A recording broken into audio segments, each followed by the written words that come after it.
লাভপুর অঞ্চলে শিক্ষার আলো ছড়িয়ে দেওয়ার উদ্দেশ্যে যে স্কুলটি গুরুত্বপূর্ণ ভূমিকা পালন করেছে তা হল লাভপুর যাদবলাল হাই স্কুল। যাদবলাল কে ছিলেন?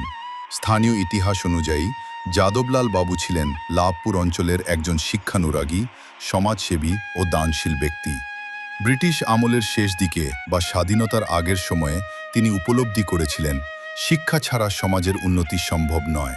তৎকালীন সময়ে লাভপুর ও আশপাশের গ্রামগুলিতে উচ্চশিক্ষার তেমন সুযোগ ছিল না। ছাত্রদের অনেক দূরে যেতে হতো পড়াশোনার জন্য।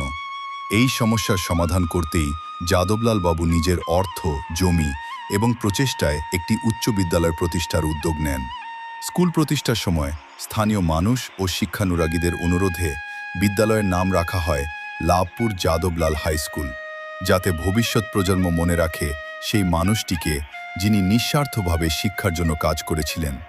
এটি ছিল যাদবলাল বাবুর প্রতি সম্মান ও কৃতজ্ঞতার প্রতীক। প্রতিষ্ঠার পর থেকে এই স্কুল লাভপুর ও আশপাশের বহু গ্রামের ছাত্রদের শিক্ষার আলো দেখিয়েছে। অনেক শিক্ষক, ডাক্তার, সরকারি কর্মচারী ও সমাজসেবী তৈরি করেছে। লাভপুরের শিক্ষা ও সংস্কৃতির ইতিহাসে একটি গুরুত্বপূর্ণ স্থান দখল করে আছে। লাভপুর যাদবলাল হাই স্কুল শুধু একটি শিক্ষা প্রতিষ্ঠান নয়, এটি একটি ইতিহাস,